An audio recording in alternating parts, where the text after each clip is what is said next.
531 Kamu memutuskan untuk melindunginya.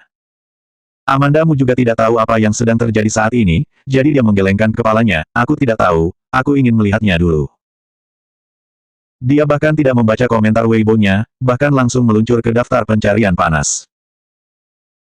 Benar saja, topik teratas dalam daftar pencarian populer adalah gaun pengantin tunangan Ricky Mo. Amandamu yakin bahwa tunangan dalam topik ini pasti bukan sedang membicarakan dirinya, melainkan Magisu. Urutan kedua adalah namanya. Amandamu menarik napas dalam-dalam, dan nadanya terdengar sedikit tak berdaya. Kita masuk pencarian panas lagi. Alis Ricky Mo terkunci rapat, apakah ada hubungannya dengan Magi? Amandamu memandangnya dengan heran, kapan kamu belajar membaca ramalan? Aku belum mengatakannya, tapi kamu langsung tahu berita ini ada hubungan dengan dia. Setelah Amandamu selesai berbicara, ia pun menekan klik topik tersebut. Kemarin, seorang reporter memotret Ricky Mo dan tunangannya muncul di toko gaun pengantin bersama-sama. Tampaknya akan ada berita bahagia dalam waktu dekat. Gambar-gambar. Dua gambar berikutnya adalah gambar Ricky Mo dan Magisu di toko gaun pengantin. Jika dilihat dari sudut foto tersebut, orang yang mengambil gambar dengan sengaja tidak memotret Amandamu yang juga berada di tempat tersebut, tetapi hanya Ricky Mo dan Magisu. Apakah Magisu sengaja pergi ke toko pernikahan untuk berpura-pura hanya demi mengambil foto ini? Sudut-sudut beberapa foto semua sengaja tidak memasukkan Amandamu, atau mungkin dia diambil, tetapi dia sengaja dipotong. Menurutku Ricky dan tunangannya adalah pasangan. Lalu, siapa Amanda? Tanpa keterampilan apapun dan tanpa latar belakang keluarga yang jelas, aku hanya tahu bahwa dia tidak tahu malu mencari keuntungan dengan mendekati Ricky, benar-benar mempermalukan kaum perempuan. Bukti sudah keluar, namun beberapa orang masih tidak percaya, selamanya tidak akan pernah bisa membangunkan seseorang yang berpura-pura tertidur. Amandamu telah membaca satu halaman, ia pun menemukan bahwa mereka semua yang berada di Weibo mengatakan hal-hal baik tentang Magisu. Kemudian dia menekan ke halaman utama untuk membacanya, pada dasarnya hanya ada beberapa penggemar. Weibo yang masuk akal itu ditekan sampai akhir. Amandamu tersenyum sinis, Ricky, pesonamu sangat besar.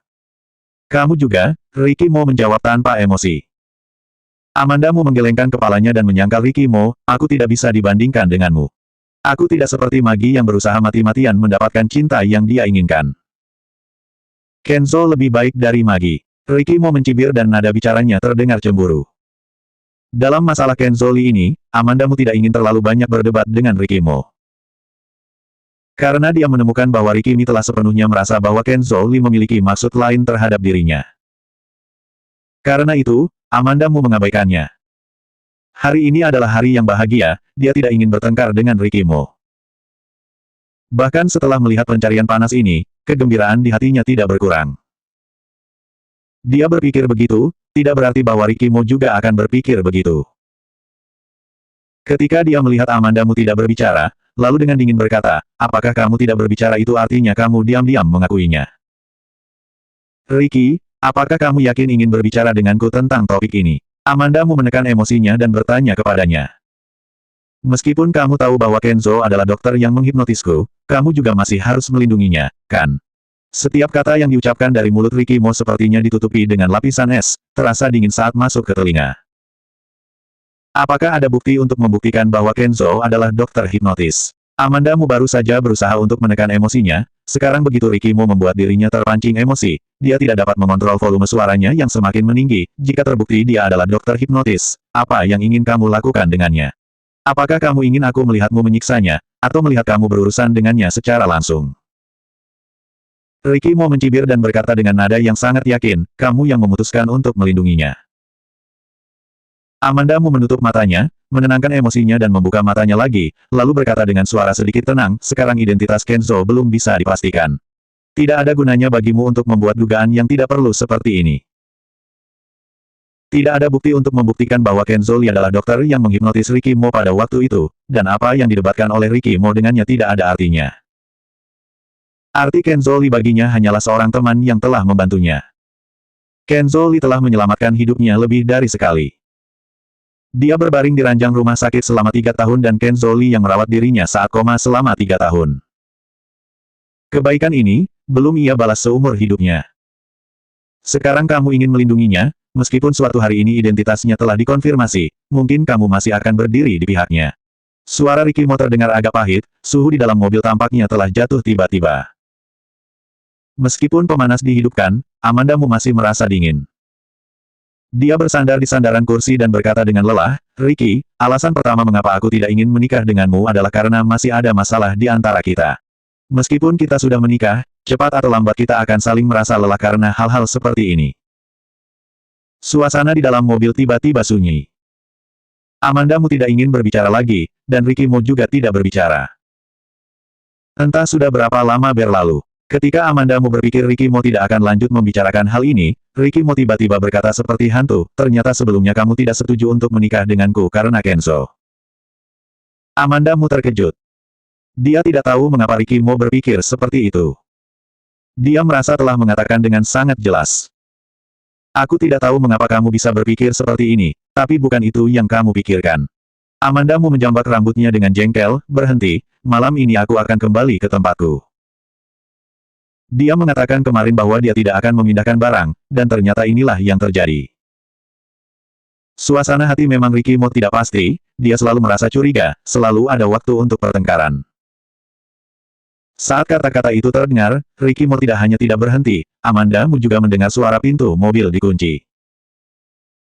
Amanda Mu bertanya kepadanya dengan membawa nada sindiran, "Apakah kamu takut aku akan melompat dari mobil?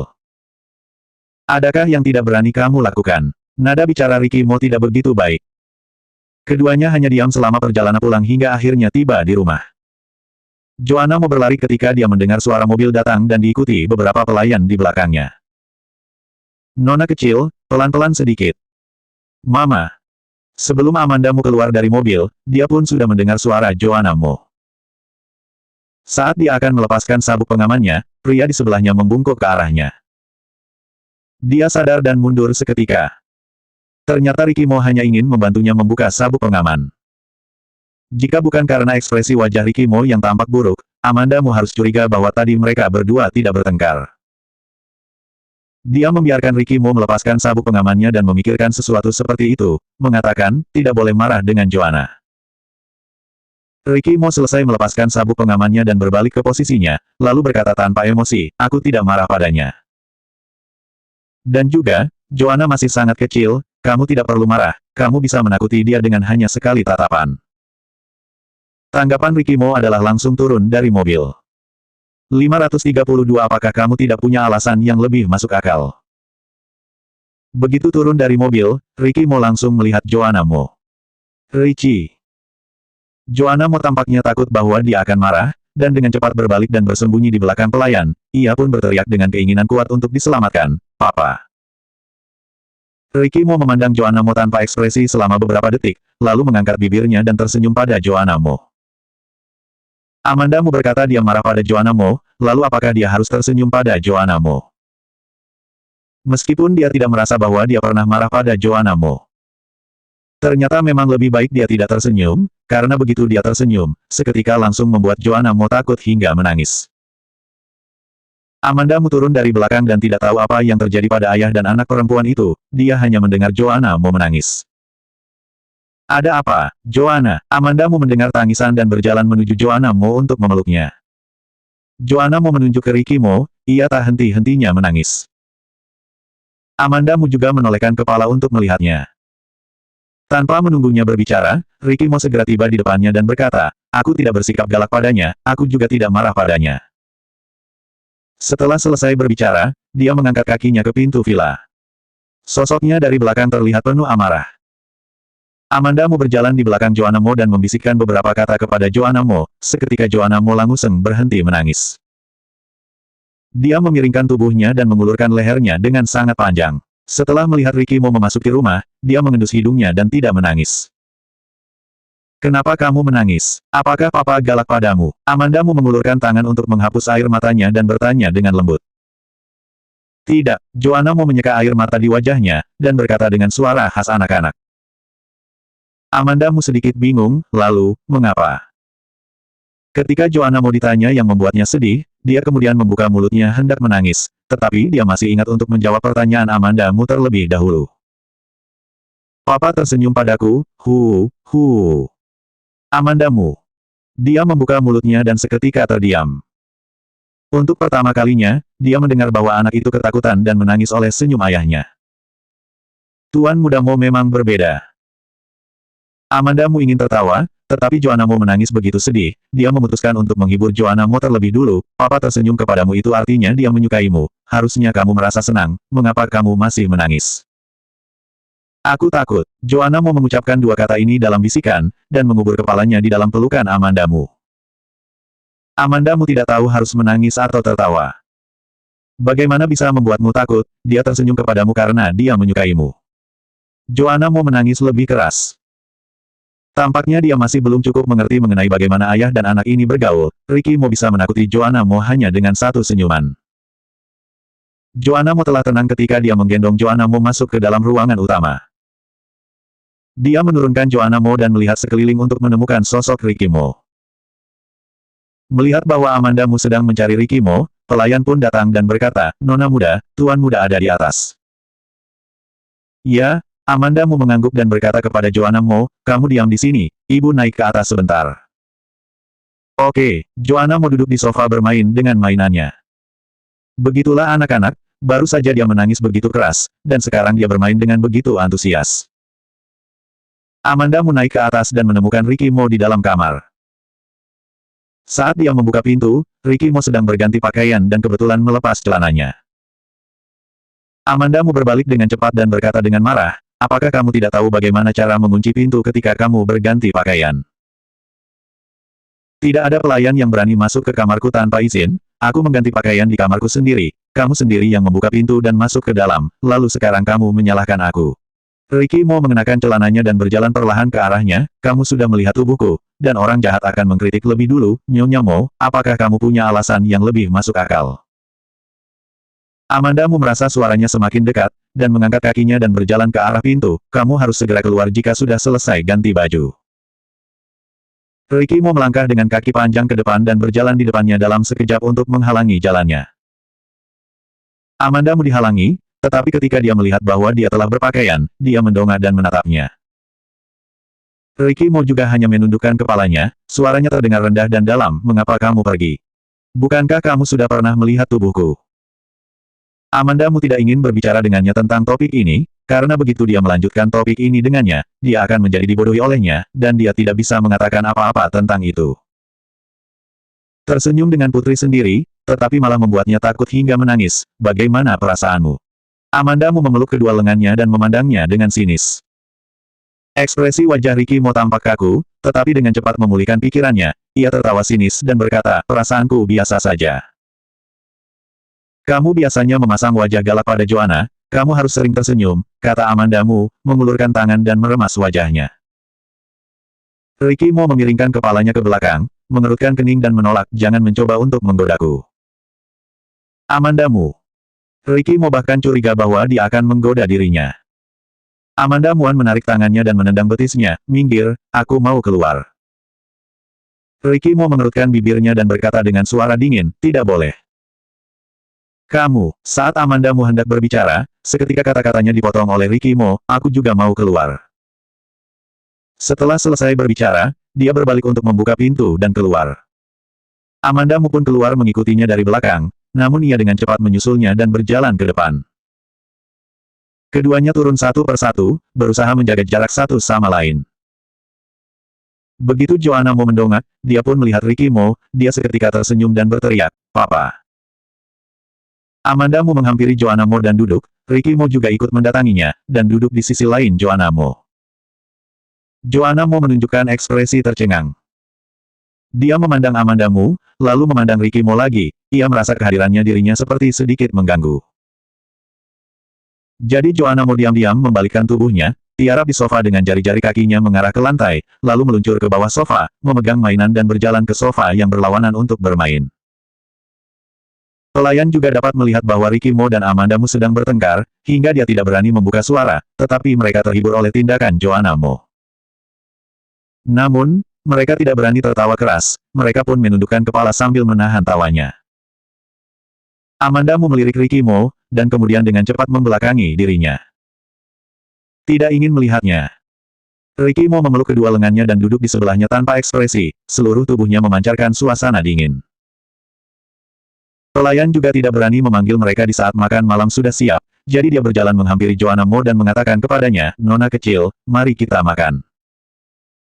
Oh, makan. Dalam keadaan biasa, Joanna Mo masih sangat aktif jika diajak makan.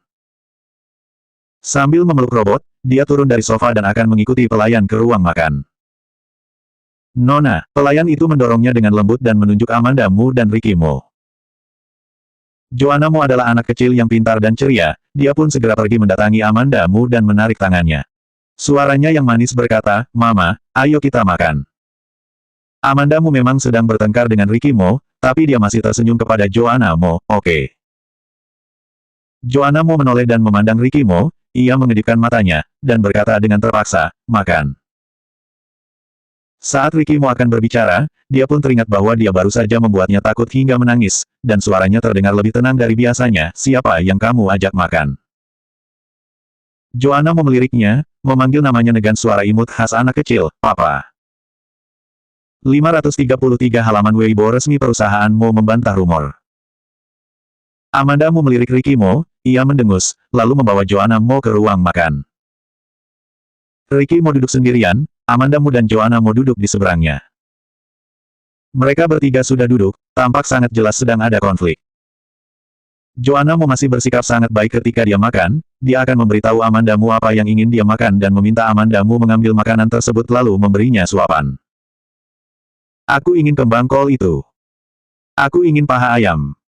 Kamu boleh makan paha ayam, tapi harus makan sayur lagi. Anak-anak tidak terlalu suka makan sayur." Amanda Mo ingin Joanna Mo makan sayur, tetapi juga harus menuruti kemauannya terlebih dahulu. Meskipun Joanna Mo tidak terlalu suka makan, tetapi demi paha ayam, dia harus memakannya sesuap.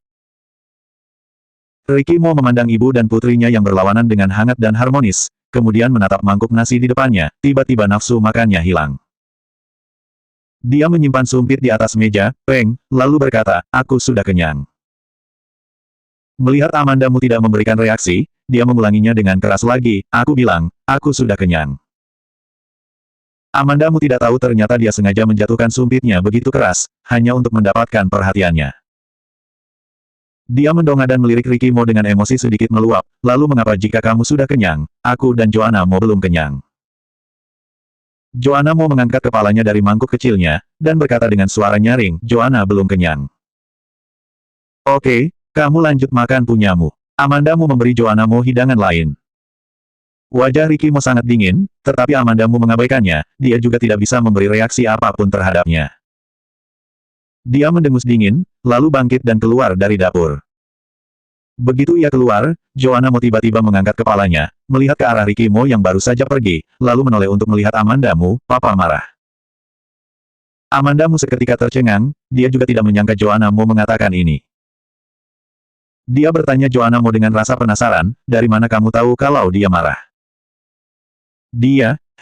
Joanna Mo berkata sambil mengayunkan kepalanya, mendengus seperti Ricky Mo. Amanda Mo tertawa terbahak-bahak, ia tidak tahan untuk meremas wajah Joanna Mo, "Mengapa bayiku begitu imut?" Joanna Mo mengangkat kepala kecilnya dan berkata dengan manis, "Karena mamaku adalah Amanda." Amanda Mo mengajari Joanna Mo mengucapkan nama dirinya dan Ricky Mo, serta nama James Gu dan Lucy Sen, dia juga mengajarinya dan telah diingat olehnya. Hanya saja ketika dia merindukan Ricky Mo, dia selalu mengucapkan, "Richie," hingga akhirnya membuat dia terbiasa. Amanda Mo memperbaikinya berkali-kali. Dia sesekali mengucapkannya dengan jelas, tetapi sebagian besar, dia akan mengatakan, "Richie." Mungkin sudah terbiasa.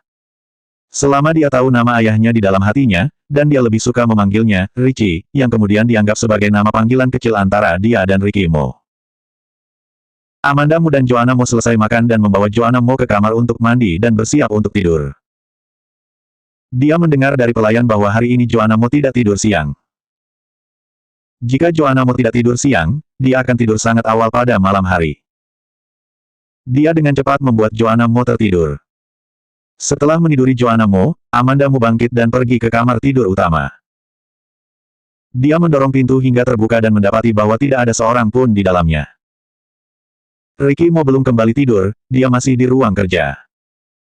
Amandamu dengan pelan melangkahkan kakinya ke pintu ruang kerja, diam-diam mendorong pintu ruang kerja hingga terbuka sedikit celah. Ia pun melihat Ricky Mo duduk di belakang meja sedang membaca sesuatu. Alisnya mengepal, dan ada beberapa dokumen di depannya, seolah-olah dia mengalami masalah yang sangat sulit. Amandamu berdiri di pintu sejenak, dan dia berencana untuk menutup pintu dan berbalik. Tapi Ricky Mo menemukan seseorang di pintu pada saat ini, dan tiba-tiba melihat ke pintu, dan berkata dengan tajam, "Siapa?" Karena dia keberadaannya sudah diketahui, Amandamu tidak lagi bersembunyi, melainkan langsung masuk. "Aku." Ketika Ricky Mo melihat Amandamu, raut wajahnya sedikit melunak. Amandamu tidak mendekat, hanya berdiri tidak jauh dari pintu dan berkata, "Aku akan kembali ke kamar duluan untuk tidur. Apakah kamu ingin kembali atau tidak, itu terserah kamu." Setelah selesai berbicara, dia berbalik dan pergi.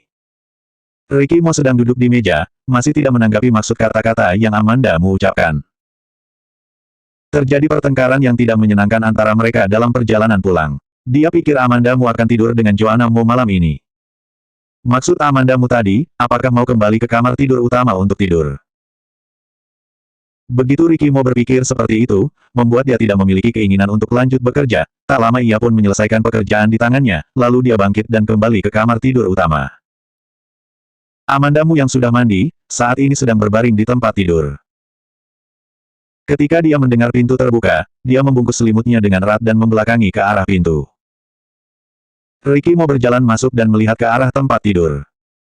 Awalnya hanya ada satu selimut di tempat tidur, saat ini ada satu selimut lagi. Amandamu membungkus selimut di satu sisi tempat tidur, dan mengosongkan sebagian ruang tempat tidur, dan ada selimut lain di atasnya. Ricky Mo berjalan ke tempat tidur dan berhenti sejenak, tetapi akhirnya tidak mengatakan apapun dan beralih ke kamar mandi. Mendengar gemericik air di kamar mandi, Amandamu menarik selimut ke bawah. Jika ditambah, usia dia dan Ricky Mo hampir berusia 60 tahun, dan keduanya belum matang secara emosional, masih sering bertengkar sepanjang hari. Dia kadang-kadang merasa sedikit kekanak-kanakan saat bertengkar dengan Ricky Mo, tapi tetap saja selalu bertengkar. Ricky Mo selalu merasa bahwa dia menyukai Ken Zoli, melindungi Ken Zoli, dan dia merasa bahwa Ricky Mo sengaja mencari-cari masalah. Dia telah mengurangi pertemuannya dengan Ken Zoli sebisa mungkin, namun Ricky Mo masih berpikir begitu, dia pikir masalahnya ada pada Ricky Mo sendiri. Setelah berpikir sebentar, dia mengeluarkan ponselnya untuk melihat Weibo. Pencarian panas mengenai sesuatu hal yang baik tentang Ricky Mo dan Magisu masih tergantung di sana, masih menjadi pencarian panas. Dia pikir berita pencarian panas itu sudah tidak ada lagi, tapi ternyata masih menjadi pencarian terpanas. Apa yang tadi dilakukan Ricky Mo di kantor? Amandamu mengalami depresi yang tak terkatakan di dalam hatinya, dan dia melemparkan ponsel tersebut. Masalah ini pada awalnya adalah hal yang disebabkan oleh Ricky Mo sendiri, jadi biarkan dia sendiri yang menanganinya. Setelah beberapa saat, Ricky Mo keluar dari kamar mandi dan berbaring tepat di samping Amandamu. Malam ini, keduanya berbaring di ranjang yang sama, punggung mereka saling berhadapan. Keesokan paginya, ketika Amandamu bangun dari tidurnya, tidak ada seorang pun di sisinya. Dia terbiasa mengambil ponselnya, lalu melihat bahwa Lucy Sen mengiriminya beberapa pesan. Cepat lihat keriuhan. Halaman Weibo resmi perusahaan mau membantah rumor yang beredar, ini sangat memalukan. Dua gambar screenshot Weibo juga dilampirkan. Amandamu membukanya dan melirik sejenak, lalu dengan cepat keluar dari WeChat dan masuk ke Weibo. Benar saja, pencarian pertama adalah kata-kata, halaman Weibo resmi perusahaan mau membantah rumor yang beredar. Dia mengklik halaman Weibo resmi perusahaan Mo, berita populer teratas mengambil topik mengenai Ricky Mo dan Magisu kemarin. Isinya sangat singkat, bohong, direktur tidak suka wanita bernama Belakang Su. Waktu pengiriman Weibo ini pada dini hari tadi. 534 Mengapa dia melakukan hal ini terlalu cepat? Terlebih lagi, popularitas berita Weibo ini terbilang sangat tinggi. Jumlah repost dan komentar telah melampaui 100.000, dan masih terus meningkat. Setelah Amandamu sebelumnya terikat menjadi pencarian panas, Ricky Mo secara langsung dan kasar menurunkan pencarian panas tersebut. Ricky Mo adalah orang yang sangat tegas, terlalu malas untuk memperdulikan mereka, ia hanya memperhatikan hasilnya. Kali ini terutama karena Magisu yang telah membuatnya kesal, dia pun menangani masalah ini secara langsung. Halaman Weibo resmi perusahaan Mo juga merupakan akun dengan pengaruh besar yang memiliki puluhan juta penggemar. Jika Weibo resmi mengeluarkan klarifikasi, maka dapat membuat orang sangat yakin. Amanda Mu mengklik komentar di bawah, hampir semuanya bertepuk tangan, tetapi ada beberapa yang menolak. Apakah blog resmi ini diretas? Kontrak pernikahan Ricky dengan Nona Su ini telah diteruskan selama beberapa tahun. Mengapa dia harus menunggu sampai sekarang untuk memberikan klarifikasi? Mengapa dia melakukan hal ini terlalu cepat? Aku setuju dengan komentar di atas. Aku curiga bahwa Ricky dan Nona Su hanya pura-pura memiliki hubungan. Pura-pura memiliki hubungan. Amanda Mu tertawa sinis dan meluncur ke bawah lagi. Masih ada beberapa orang di belakang yang tidak terlihat terlalu sibuk dengan berita ini. Secara manual Akeong mantan istri Ricky Mo, kesempatanmu sudah datang. Ayo mulai bertaruh apakah ada kemungkinan Ricky dan mantan istrinya bersatu kembali. Jadi, siapa sebenarnya orang tua anak itu? Tuan, siapa ibu dari putri kecil keluarga kalian? Melihat bahwa mereka membicarakan Joanna Mo lagi, Amanda Mu langsung mengerutkan kening. Amanda Mu kembali ke beranda Weibo-nya, ada 99 plus pemberitahuan pesan lagi. Dia jarang mengirim apapun di Weibo, tetapi pemberitahuan beritanya belum berhenti dalam beberapa hari terakhir. Amanda Mu keluar dari Weibo dan kembali ke WeChat untuk melanjutkan obrolan dengan Lucy Sen. Ketika dia baru saja pergi ke Weibo, Lucy Sen mengiriminya banyak berita. Aku sekarang sangat penasaran bagaimana ekspresi Magi. Kamu tidak tahu, dalam 3 tahun terakhir, Magi sering menyogok berita pada siaran pers. Karena peristiwa 3 tahun terakhir telah terjadi, Amanda Mu tidak perlu memperdulikan lagi. Yang dia khawatirkan sekarang adalah orang-orang itu terlalu memperhatikan Joanna Mo. Meskipun Joanna Mo tidak pernah menunjukkan wajahnya, tetapi sulit untuk menjamin bahwa akan ada wartawan media yang berani yang akan menemukan berbagai cara demi mengambil gambar Joanna Mo. Awalnya ini adalah masalah orang dewasa, tetapi juga melibatkan anak-anak. Amanda Mu sedikit kesal. Apakah kamu tidak sibuk hari ini? Dia mengirim pesan ini ke Lucy Sen dan membawa ponsel ke kamar mandi untuk sikat gigi dan cuci muka. Hari ini dia akan pergi ke kantor Emeline Qin untuk membahas naskah. Badai berdarah di dunia tidak memberi pengaruh pada kehidupannya yang sebenarnya. Sekarang masalah ini malah semakin besar, dia sebagai mantan istri, Ricky Mo, para media tentu saja tidak akan melupakan dirinya. Hari ini, dia harus hati-hati saat keluar dari rumah. Amanda Mu dan Lucy Sen mengobrol beberapa kalimat, lalu meletakkan ponselnya. Setelah berganti pakaian, dia pergi ke kamar Joanna Mo. Joanna Mo telah bangun dan duduk di tempat tidur bermain dengan 2 boneka dan bergumam bermain rumah-rumahan. Pelayan berdiri di samping tempat tidur dan melihat Amanda Mu masuk dan segera berjalan ke arahnya. Nyonya muda, Nona muda tidak mengizinkan saya mengganti pakaiannya, dia bilang ingin menunggumu datang. Ada seorang pelayan wanita yang khusus bertugas merawat Joanna Mo. Ketika Amanda Mu pergi, pelayan wanita itulah yang mengurus semua kebutuhan Joanna Mo. Joanna Mo agak serius bermain dengan mainannya, saat ini dia belum menyadari kedatangan Amanda Mu. Amanda Mu berjalan mendekat dan berbisik kepada pelayan itu, ketika aku pergi. Apakah dia bersikap baik saat makan dan mengenakan pakaian? Ketika pelayan mendengar kata-kata itu, dia tidak bisa menahan tawa, dan berkata, cukup baik. Aku mengerti. Amanda Mu mengangguk, aku saja yang melakukannya, kamu lakukan pekerjaanmu. Ya, pelayan itu mundur dan keluar dari kamar. Amanda Mu berjalan mendekat dan berkata dengan suara hangat, Joanna, kamu sudah bangun. Joanna Mo mendongak dan melihat Amanda Mu, matanya seketika berbinar, Mama. Amanda Mu tersenyum, membungkuk dan menggendongnya. Berdiri, Mama akan mengganti pakaianmu. Amanda Mu menurunkan boneka di tangannya, ganti baju dulu, nanti kamu bisa lanjut main lagi. Amanda Mu membantunya berpakaian dan membawanya ke bawah untuk sarapan. Melihat Joanna Mo makan dengan sikap yang patuh, Amanda Mu benar-benar enggan untuk pergi. Dia ingin membawa Joanna Mo bersamanya, tetapi dia khawatir dia akan dihadang oleh media reporter di jalan. Pada saat ini, lebih baik berhati-hati. Ketika Amanda Mu pergi, dia terlebih dahulu membujuk Joanna Mo. Kemudian, Amanda Mu pergi dengan mengemudikan mobil. Dia belum jauh pergi, namun dia merasakan ada sebuah mobil di belakang mengikutinya. Apakah seorang reporter? Reporter mana yang begitu hebat hingga menemukan alamat tempat tinggal baru Ricky Mo? Reporter itu mengikutinya saat keluar dari rumah, pasti bersembunyi di sini sebelumnya. Amanda Mu mencoba menghindari mobil di belakang, tetapi dia menyadari bahwa cara itu hanya sia-sia, dia tidak bisa menghindarinya bagaimanapun caranya. Akhirnya, dia tiba di pintu studio Emmeline Kin. Dia melihat ke kaca spion, dan mobil yang dari tadi mengikutinya juga berhenti agak jauh. Amanda Mu mengeluarkan ponselnya dan menelepon Emmeline Kin, ada seseorang mengikutiku, tolong perintahkan 2 penjaga keamanan untuk keluar menjemputku.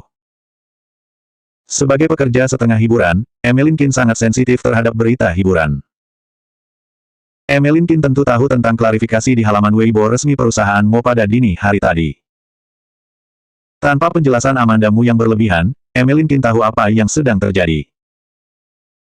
Dia juga tidak bertanya terlalu banyak, bahkan langsung berkata, aku akan segera membawa penjaga turun ke bawah. Emmeline Kin turun dengan cepat, dia tidak hanya membawa keamanan, tetapi dia juga membawa 2 anggota karyawan dari studionya yang masih sangat muda. Dia mendatangi Amanda Mu dan menepuk pintu mobil, turun, di mana orang yang kamu bilang telah mengikutimu dari tadi. Amanda Mu menunjuk ke mobil hitam di belakangnya. Emmeline Kin menoleh untuk melihat 2 anggota staf di belakangnya, menunjuk Amanda Mu dengan dagunya bahwa kakakmu naik ke atas dulu. Amanda Mu pun keluar dari mobil, melihat bahwa Emmeline Kin tampaknya tidak berniat naik, dia pun bertanya dengan rasa penasaran, apa yang akan kamu lakukan? Tidak, aku hanya ingin membantu kamu melihat siapa yang mengikutimu dari tadi, bahkan mereka berani mengganggu orang-orangku. Emmeline Kin mengenakan pakaian kerja, satu tangan memegang tubuh mobil, hingga membuat aura pada dirinya keluar. Amanda Mu memandangnya, siapa yang bilang aku adalah orangmu? Emmeline Kin mendekatinya dan berbisik, hanya bercanda, ada seorang pria muda di sini, tolong bantu jaga harga diriku. Amanda Mu tertawa sejenak dan tidak berbicara. Ketika dia berbalik untuk melihat mobil yang mengikutinya, dia menemukan bahwa mobil itu sudah pergi. Emmeline Kin berdiri di sampingnya dan mengikuti garis pandangan matanya, dengan ekspresi bingung ia berkata, apa yang terjadi pada mobil itu? Apakah kamu yakin mobil itu mengikutimu hingga ke sini? Mungkin mobil itu kebetulan melalui jalan yang sama denganmu. Apakah ada reporter hiburan yang dapat dengan mudah melepaskan santapan untuk dijadikan berita panas? Berita hiburan selalu merupakan produk konsumsi paling populer di masyarakat. Magisu telah ditolak oleh Ricky Mo, jadi sekarang satu-satunya wanita yang pernah terjerat hubungan dengan Ricky Mo adalah Amanda Mu. Itu berarti dia juga memiliki nilai yang bagus untuk sebuah berita. 535 Aku baru saja melihatmu. Karena Amanda Mu bisa membuat nilai berita semakin bagus, wartawan hiburan itu bahkan lebih tidak mungkin untuk melupakan dirinya. Jika mobil yang mengikutinya sepanjang jalan tadi itu bukan reporter hiburan, maka hanya ada satu kemungkinan. Amanda Mu sedikit menyipitkan matanya, ia memegang lengan Emmeline Kin, dan menyeretnya ke studio. Ayo pergi, biarkan mobil itu pergi. Sekarang mobil itu telah melaju, tidak ada artinya lagi melakukan analisis di sini. Keduanya memasuki studio, Amanda Mu membuat panggilan telepon kepada Ricky Mo sambil menyeduh kopi. Telepon berdering 2 kali dan diangkat. Meskipun Ricky Mo sudah mengangkat telepon, namun dia malah tidak berbicara. Amanda Mu terpaksa harus memulai duluan, ia bertanya kepadanya, apakah kamu mengirim seseorang untuk mengikutiku? Ada keheningan sementara waktu, dan kemudian suara acuh tak acuh Ricky Mo pun terdengar, tidak ada. Ketika air mendidih, Amanda Mu meletakkan cangkir di saluran mulut air dan menghidupkan saklar, lalu perlahan-lahan berkata, apakah kamu tahu? Ketika kamu menolak untuk mengakui kesalahan, nada bicaramu secara tidak sadar akan terdengar lebih dingin daripada ketika kamu berbicara seperti biasa. Dia menanggapinya dengan keheningan seperti biasa, lalu diikuti oleh bunyi, bip, dan telepon ditutup. Amanda Mu meletakkan ponselnya, dan ujung bibirnya tersenyum. Pria ini terkadang terlihat sangat lucu ketika menolak mengakui kesalahan, dan terkadang membuat dirinya sangat benci. Lalu, apa yang bisa dia lakukan? Tidak bisa dipisahkan lagi, hanya bisa menerimanya secara perlahan. Sebelum Amanda Mu menghadiri rapat, dia pun mencoba melihat Weibo lagi, dan dia menemukan bahwa pencarian panas muncul topik, permaisuri kecil perusahaan Mo, dan menjadi pencarian nomor 1.